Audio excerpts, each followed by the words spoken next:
ये कार्यक्रम सत्य घटनाओं से प्रेरित है। जिनके साथ ये घटनाएं घटी उसकी वास्तविकता उन्हीं तक सीमित है। भूत प्रेतों और असामान्य विषयों के होने पर चैनल कोई दावा नहीं करता और ना ही प्रोत्साहन करता है। आत्माओं की तो एक अपनी दुनिया होती है, फिर वो क्यों आती हैं हमारी दुनिया में, हमारी जिंदगी में? क्या वो हमारी दुनिया में हम जीते जागते इंसानों को सिर्फ दहशत ज़दा करने आती हैं? आखिर वो कौन सी दुनिया है जहां से वो आती हैं और जहां हमारे लिए सिर्फ नफरत ही नफरत पलती है? या फिर आत्माओं के इस खौफ और नफरत के पीछे कोई मासूम पहलू भी छिपा हो सकता है? अगर हम जीते जागते इंसानों में अच्छे और बुरे दोनों पहलू हैं, तो जाहिर है कि आत्माओं में भी ये दोनों पहलू होने चाहिए। पर क्या वाकई ऐसा है? क्या आज तक किसी ने आत्माओं के मासूम पहलू को भी देखा है? ये सवाल जितना चकित कर देने वाला है, इसका जवाब उतना ही मुश्किल है। मैं डॉक्टर नागर, पेशे से मनोवैज्ञानिक और पैशन से ह्यूमन माइंड का फैन, हर बार आपके पास लेकर आता हूँ मुझसे मिले कुछ लोगों की आप बीती, कुछ घटनाएं जिन्हें सुनकर हम सोचने पर मजबूर हो जाते हैं। आज हमारे साथ हैं उत्तर प्रदेश की सौम्या व्यास और वो सुनाएंगी अपने साथ घटी एक सच्ची घटना जिसमें उन्होंने कुछ खोकर कुछ पा लिया और जिस घटना ने उन्हें एक ऐसे दोराहे पर ला खड़ा कर दिया कि वो समझ नहीं सकी कि उन्हें खुश होना चाहिए या दुखी। पर आखिरकार वक्त के साथ उन्होंने सच को स्वीकार ही कर लिया। शायद राहुल ब्रिज कॉर्पोरेशन में काम किया करते थे। कई साल पहले उस छोटे से कस्बे में बन रहे एक ब्रिज के सिलसिले में उनका वहां ट्रांसफर हुआ था। बार बार के इन ट्रांसफर से पढ़ाई खराब ना हो इसलिए हमने अपनी बेटी इति को हॉस्टल में डाल रखा था। मैं एक बार फिर से प्रेग्नेंट थी तो उस छोटे से कस्बे की शांत सी लाइफ बड़ी अच्छी लगती थी। पर प्रेगनेंसी आगे बढ़ी तो मुझे कुछ अजीब सा फील होने लगा।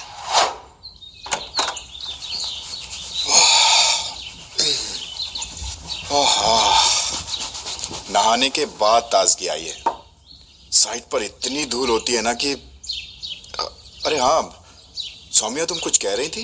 राहुल, पिछले कुछ दिनों से घर साफ रहता है, बर्तन बिल्कुल चमकते रहते हैं। तुम औरतें भी ना, नौकरानी ठीक से काम करे तो मुश्किल, ना करे तो भी मुश्किल।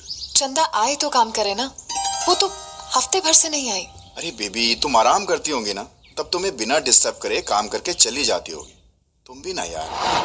राहुल ने उस समय तो बात टाल दी, पर फिर एक संडे को राहुल कुछ सुन रहे हो? अरे हाँ, चंदा बाथरूम साफ कर रही है। चलो अब खुद देख लो, चंदा साफ कर रही है या कोई और? देखो साफ है ना। ओफो, तो साफ करके चली गई होगी यार। तुम मेरी बात पर विश्वास क्यों नहीं करते? और मैंने कितनी बार राहुल को वो सब दिखाने की कोशिश की, पर यकीन करने की बजाय वो मुझे डॉक्टर के पास ले गए।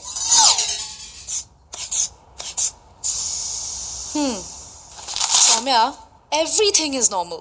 पर क्या है कि आप अपनी पिछली प्रेगनेंसी में फैमिली के साथ थी ना, मतलब आपके सास ससुर भी आपके साथ थे। पर इस बार आप अकेली है, खासकर जब राहुल काम पे चला जाता है तो आपके पास सुख दुख बांटने के लिए कोई नहीं होता ना। घर में सारे दिन अकेले रहने से स्ट्रेस हो जाता है प्रेगनेंसी में। राहुल, आप अपने पेरेंट्स को बुलवा लीजिए जल्दी से, इनका मन बहल जाएगा। I am writing a prescription for her. ये दवाई टाइम पे ले लो, ट्रस्ट मी, सब कुछ ठीक होगा, शी विल बी फाइन। और उन्होंने मुजफ्फरनगर से माँ जी और बाबूजी को बुलवा लिया। बहू, तू चिंता मती ना कर, मैं सारा काम संभाल लूंगी। तू बस मन ने एक सुंदर सा पोता दे दियो। पर जैसे ही माँ जी ने खाना, बर्तन और सफाई के काम संभाले, मुझे कुछ और ही फील होने लगा। लगता था जैसे जब मैं सोती हूं तो कोई मेरे बदन की मालिश कर रहा है। कौन कौन है वहां? पर वहां कोई नहीं था, बस बिस्तर पर किसी के बैठने की सिलवटें किसी के होने का एहसास दिला रही थी। और एक दिन तो जब मैं नहा कर आई तो जैसे कोई मेरे बाल संवारने लगा। कौन है? कौन है? बोलते क्यों नहीं? कौन है यहाँ? कौन था बहू? पता नहीं। बोल ना बहू, कौन था यहाँ? कुछ पता नहीं, पर उसने मुझे छुआ। उस दिन के बाद कुछ दिन तो सब शांत रहा, पर एक दिन अचानक मुझे एक आवाज सुनाई दी। दीदी, ए दीदी। कौन? कौन है वहां? कौन हो तुम? सुमन। सुमन, क्या चाहती हो तुम? मुझे दिखाई क्यों नहीं देती? क्यों मेरे पीछे पड़ी हो? हम पीछे कहाँ पड़े हैं दीदी, बस सेवा करने आए हैं आपकी। क्या चाहिए तुम्हें? हमें कुछ नहीं चाहिए, आपके पेट में बच्ची है तभी आपकी सेवा कर रहे हैं। हमें मना ना करिए दीदी। उसकी मीठी आवाज सुन के जैसे मेरा डर कहीं चला गया, और बस फिर वो रोज बड़े प्यार से मेरे पैर दबाती, मालिश करती, सर में तेल लगाती, जैसे मेरी कोई सहेली हो। अब घर में सब शांत हो गया था, क्योंकि मैं किसी को नहीं बताती थी उसके बारे में। पर एक दिन सुन राहुल, एक बात तो मैंने सोची ना कि बहू को छोरा होगा कि चोरी। जो होगा अच्छा ही होगा। तुम मत ही ना बोलो इस मामले में। एक छोरी पहले से ही है, छोरियों की लाइन ना लगानी घर में। अरे चिता में आग देने वाला चाहिए कि नहीं? राहुल, तू अभी जा डॉक्टर के दौरे, और वो क्या कहवे है, वो सोनोग्राफी करा ले बहू की। और सोनोग्राफी से पता चला कि मेरे पेट में बेटी पल रही थी। क्या छोरी है?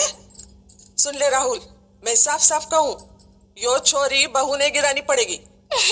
अरे प्लीज, क्या बोल रहे हो आप? बावड़ी 6 महीने हो लिए गर्भ के, मर जाएगी थारी बहू।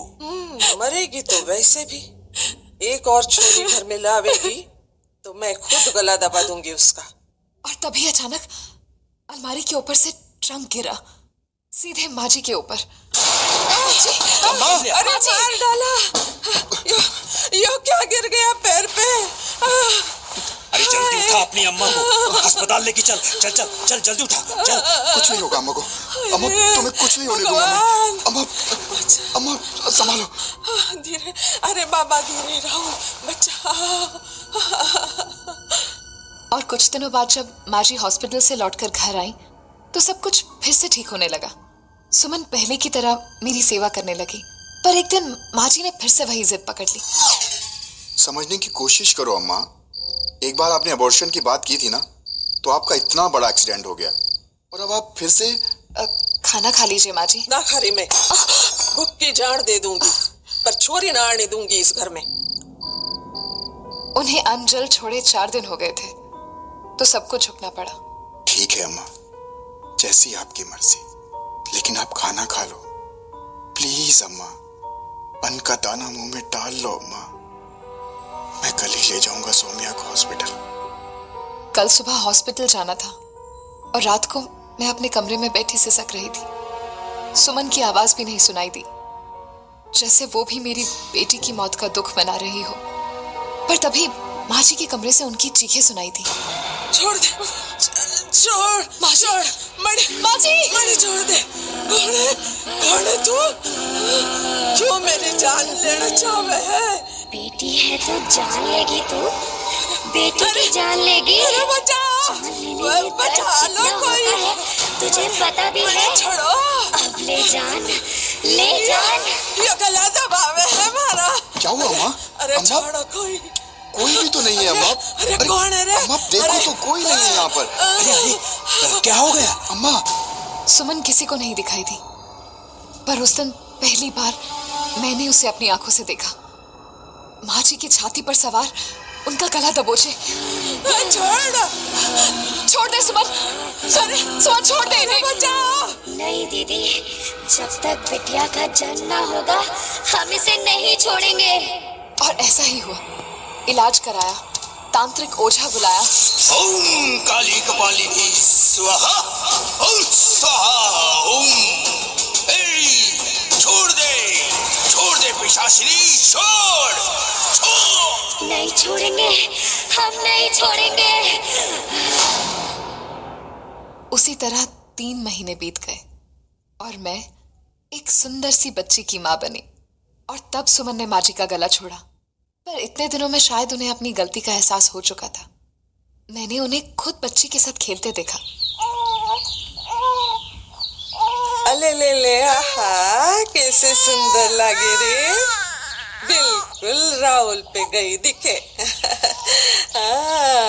वैसे ही मुस्कुरावे हैं। चल, थारे को इस पे प्यार तो आया। कोई प्यार व्यार ना आया, किसी दिन मेले में छोड़ दूंगी इसको। ढूंढते रहिए सबके सब। हाँ, मैंने सुना तो मैं कांप गई। मैं भाग के गई और उनकी गोद से बच्ची को छीन लिया। उस रात मुझे कई दिनों के बाद सुमन फिर दिखाई दी। वो चुपचाप कोने में खड़ी थी, लेकिन बहुत ज्यादा गुस्से में। और अगले दिन जब मैं उठी तो बच्ची मेरी बगल में थी, पर माँ जी गायब थी। राहुल, राहुल, बाबूजी, माँ जी पता नहीं कहाँ चली गई। कहाँ चली गई तेरी अम्मा? पूरे घर में ढूंढा, कहीं नहीं मिली। अरे ये क्या कह रही हो सोमिया तुम? ऐसे कैसे जा सकती है वो कहीं भी? हमने सारे घर में ढूंढा, सारे शहर में ढूंढा, पर उस दिन के बाद माँ जी कहीं दिखाई नहीं दी, और ना ही सुमन।